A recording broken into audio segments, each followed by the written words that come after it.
नमस्कार। आज हम गुट निरपेक्षता की प्रासंगिकता या उसके भविष्य के बारे में चर्चा करेंगे।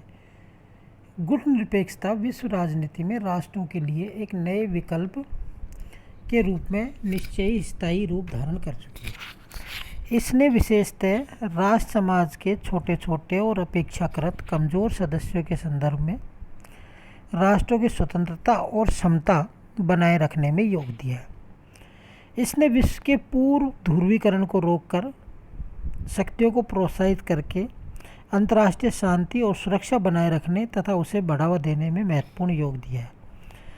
इसने संयुक्त राष्ट्र संगठन के भीतर और बाहर दोनों जगह बहुत से कल्याणकारी क्षेत्रों में, जैसे कि उपनिवेशों को स्वतंत्र कराने, प्रजातीय समता को साकार करने तथा अल्प विकसित देशों के आर्थिक विकास के क्षेत्र में बहुत बड़ा योग दिया है।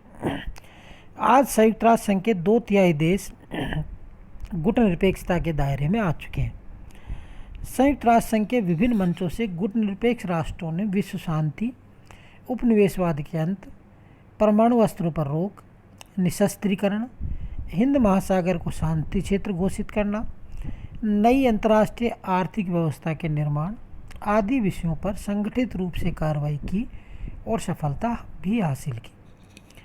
यह भी प्रश्न किया जाता है कि आज गुट निरपेक्षता का औचित्य क्या रह गया है। गुट निरपेक्षता की सार्थकता द्वितीय विश्व युद्ध के बाद शीत युद्ध के वातावरण में तो थी, किंतु पिछले 15-20 वर्षों में अंतर्राष्ट्रीय राजनीति में बहुत सारे परिवर्तन हुए। मसलन शीत युद्ध का अंत हो चुका है, सोवियत संघ का विघटन हो चुका है, पूर्वी यूरोप के देशों में साम्यवाद को कब्र में दफना दिया जा चुका है, वार्सा पैक्ट भंग कर दिया गया है, नाटो की भूमिका में परिवर्तन आ रहा है, जर्मनी का एकीकरण हो चुका है, सभी प्रमुख शक्तियों के बीच एक दूसरे के प्रति सौहार्दपूर्ण संबंध है, अमेरिका और रूस मिलकर अंतर्राष्ट्रीय स्टेशन का संचालन कर रहे हैं और नाभिकीय ऊर्जा पर अंतर्राष्ट्रीय सहयोग को उन्होंने नया आयाम दिया है। अमेरिका और चीन के बीच $300 अरब का व्यापार है। रूस वर्तमान समय में पश्चिमी यूरोप, चीन और जापान के लिए ऊर्जा के प्रमुख आपूर्तिकर्ता के रूप में उभरा है। ऐसे में यह प्रश्न उठता है कि आखिर किसके विरुद्ध निर्गुट देश अपनी गुट निरपेक्षता प्रदर्शित करेंगे। गुट निरपेक्षता का उदय शीत युद्ध के संदर्भ में हुआ था और आज शीत युद्ध के अंत हो जाने के कारण गुट निरपेक्ष आंदोलन अप्रासंगिक हो गया। निर्गुट आंदोलन के 8वें सम्मेलन में जिम्बाब्वे की राजधानी हरारे में लीबिया के नेता कर्नल गद्दाफी ने निर्गुट आंदोलन को अंतर्राष्ट्रीय भ्रम का मजाकिया आंदोलन, ए funny movement of international fallacy कहा था और पूछा था कि जब अमेरिका ने उनके देश पर हवाई हमला करके उन्हें सपरिवार जान से मार देने की कोशिश की तो निर्गुट आंदोलन क्या कर रहा था। क्या इसके बाद भी इसकी कोई प्रासंगिकता रह जाती है।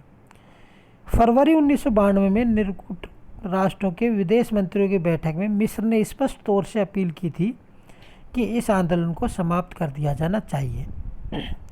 उनका तर्क था कि सोवियत संघ के विघटन, सोवियत गुट तथा शीत युद्ध की समाप्ति के बाद गुट निरपेक्ष आंदोलन की प्रासंगिकता समाप्त हो गई है, किंतु बहुसंख्यक विदेश मंत्रियों ने इस विचार का विरोध किया। उनका कहना था कि बड़ी संख्या में गुट निरपेक्ष देश अभी निर्धन हैं तथा आर्थिक दृष्टि से पिछड़े हुए हैं और समृद्ध राष्ट्रों तथा बहुराष्ट्रीय कंपनियों द्वारा उनका नव औपनिवेशिक शोषण किया जा रहा है। इस स्थिति में उन्हें बचाने के लिए यह जरूरी है कि विकसित और विकासशील देशों के बीच सार्थक वार्ता के लिए दबाव डाला जाए और विकासशील देशों के बीच आपसी सहयोग सुदृढ़ एवं सक्रिय किया जाए। इसके लिए निर्गुट आंदोलन एक अपरिहार्य मंच का काम करेगा।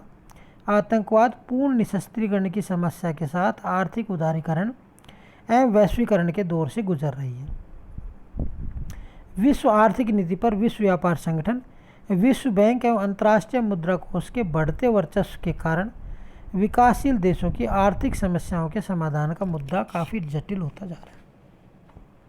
अतः संयुक्त राष्ट्र संघ को केंद्र बनाकर नाम महत्वपूर्ण भूमिका अदा कर सकता है। निशस्त्रीकरण के क्षेत्र में गुट निरपेक्ष आंदोलन विश्व की पुकार की भूमिका निभा सकता है और इसे यह भी सुनिश्चित करना होगा कि महाशक्तियाँ तीसरी दुनिया के देशों में घातक हथियारों का जमावड़ा न करें। 1993 में आंदोलन का सदस्य बनने के लिए प्राप्त नए आवेदनों से यह सुस्पष्ट है कि सार्वभौम कार्यों में गुटनिरपेक्ष आंदोलन को निरंतर प्रासंगिकता बनी हुई है और महत्व बढ़ा है। आज निम्नलिखित क्षेत्रों में गुटनिरपेक्ष आंदोलन की प्रासंगिकता नजर आती है। जैसे पहला, नई अंतर्राष्ट्रीय व्यवस्था की पुरजोर मांग करना। दूसरा, आणविक निशस्त्रीकरण के लिए दबाव डालना। तीसरा, दक्षिण दक्षिण सहयोग को प्रोत्साहन देना। चौथा, एक ध्रुवीय विश्व व्यवस्था में अमेरिकी दादागिरी का विरोध करना। पांचवा, विकसित और विकासशील उत्तर दक्षिण देशों के बीच सार्थक वार्ता के लिए दबाव डालना। छठा, अच्छी वित्तीय स्थिति वाले गुटनिरपेक्ष देशों जैसे ओपेक राष्ट्रों को इस बात के लिए तैयार करना कि वे अपना अधिशेष पश्चिमी देशों की बैंकों में जमा कराने के बजाय विकासशील देशों में विकासात्मक उद्देश्यों के लिए इस्तेमाल करें। 9, औपनिवेशिक शोषण का विरोध किया जाए। संयुक्त राष्ट्र संघ के पुनर्गठन के लिए दबाव डाला जाए ताकि बड़े राष्ट्र प्रस्तावित पुनर्गठन के लिए राजी हो सके, यानी उनके वीटो परिषद की सदस्यता में पर्याप्त बढ़ोतरी की जा सके या महासभा को और अधिकार दिए जा सके। संक्षेप में, विकासशील देशों के बीच आपसी सहयोग बढ़ाने की दिशा में यदि कोई ठोस कदम नहीं उठाया गया तो गुटनिरपेक्ष आंदोलन का अस्तित्व अधिक समय तक नहीं रह पाएगा, विशेषकर ऐसे समय में जबकि शीत युद्ध की समाप्ति के बाद इसके सामने कोई राजनीतिक उद्देश्य नहीं रह गया। निष्कर्षतः गुटनिरपेक्ष आंदोलन ने स्वतंत्र विदेश नीति का सिद्धांत देकर और नवोदित देशों को एक मंच उपलब्ध कराकर सैनिक टकराव की दिशा में संभावित व्यापक रुझान को रोक दिया और शीत युद्ध का तनाव कम करने तथा शांति स्थापना की दिशा में प्रोत्साहन दिया। आपसी विचार विमर्श द्वारा समझा बुझाकर और जोरदार प्रचार करके आंदोलन ने उपनिवेशवाद उन्मूलन की प्रक्रिया को भी गति प्रदान की। 1960 के बाद यह महसूस किया गया कि राजनीतिक उपनिवेशवाद का तो उन्मूलन हो रहा है, लेकिन नव स्वाधीन राष्ट्र आर्थिक दृष्टि से बहुत कमज़ोर हैं और औद्योगिक देशों पर निर्भर हैं, जिससे लगता है कि निर्धन देशों पर धनी देशों की चौधराहट बराबर बनी हुई है। अतः नई अंतर्राष्ट्रीय अर्थव्यवस्था स्थापित करने की मांग की जाने लगी। बाली, इंडोनेशिया में गुटनिरपेक्ष आंदोलन के समन्वय ब्यूरो की बैठक में सदस्य देशों ने आशंका व्यक्त की कि पूर्व पश्चिम टकराव की समाप्ति से उत्तर दक्षिणी टकराव शुरू हो सकता है। शीत युद्ध की समाप्ति की परिणति उत्तर दक्षिण टकराव में हो सकती है। अतः बदली हुई अंतर्राष्ट्रीय राजनीति में गुटनिरपेक्ष आंदोलन की प्रासंगिकता और बढ़ गई। गुटनिरपेक्ष आंदोलन को संस्था का रूप धारण किए 5 दशक से भी अधिक का समय हो चुका है। उसकी सदस्यता 120 तक पहुंच गई है, जो इस बात का सूचक है कि इस आंदोलन का बल और प्रभाव और बढ़ रहा है।